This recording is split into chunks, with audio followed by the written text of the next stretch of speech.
right now I have a special guest joining me on the phone. We're going to talk about top 3 trends business leaders need to understand how to thrive in 2016. I have Tim Wasserman, the CLO from 28 Strategy Execution, on the phone. Good morning.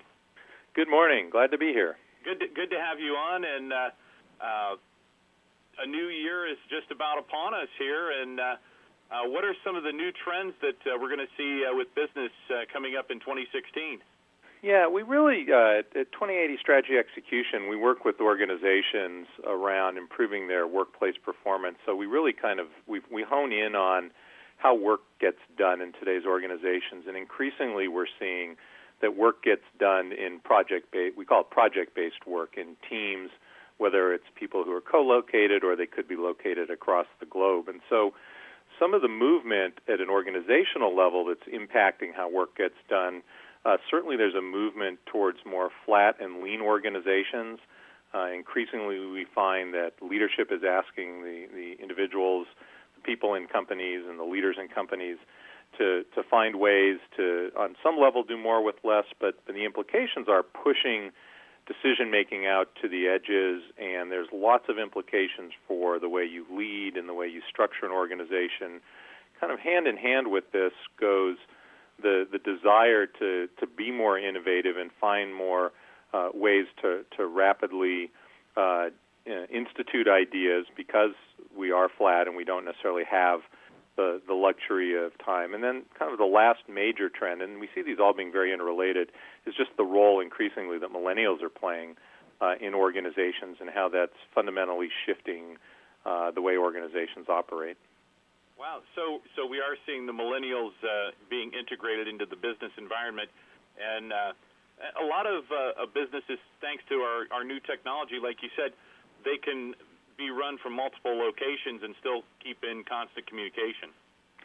Yeah, technology, there are macro trends as you've mentioned, around technology and the rate of change, and also more kind of a global versus local dynamic. But the reality is technology is a great enabler. It also has implications, how particularly in what we look at around the effectiveness of teams and organizations to execute. How do you create that sense of community? How do you get clarity about roles, responsibility, and governance when in many cases you may have never met the individual face-to-face, or if you've had that luxury, maybe it was once at a kickoff for a project. So it does create some pretty interesting challenges for organizations. Absolutely. Now, what are successful companies doing now that set them apart? Hello, Tim. Can you hear me? Oh, I'm sorry. Yeah, it disappeared there. I'm sorry. Oh, I was going to say, could you ask that? What are successful companies doing that sets them apart? A lot of what companies are focusing on, they're certainly focusing on the role of technology and looking at different types of systems for sharing of information, whether it's setting up community sites whereby people are constantly posting information. There's a great expansion, particularly as infrastructure can support it, of video technology, so that we can still get that sense of the real individuals we're dealing with, have direct conversations. There is something, research shows, that being able to see someone and have a face-to-face, be able to read the nonverbal cues, if technology can enable that, it helps with team effectiveness. But there's also just the implications for leadership in terms of looking at breaking work down, this notion of being more agile, and how can we iterate very quickly, if you will, prototype, take some practices from traditional product development where people are innovating new products, and how can we apply those to all kinds of different contexts and organizations? Absolutely.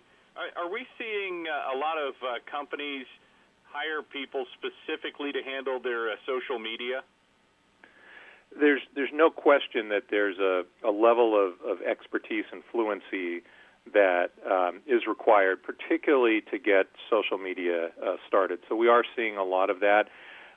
What we find, though, is that in organizations, just establishing that social media is not enough. The real key to having an effective social media strategy, whether it's outward reaching to your customers or whether it's internally where we're seeing a lot of effort, is really about building this community, building the interconnectedness so that the community, in essence, runs the social media as opposed to someone owning it. The technology enables, but that alone does not ensure that people will use those kinds of vehicles.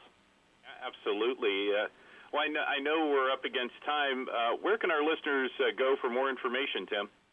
If people are interested in more information, they could go to www.strategyx, that's strategyex.com.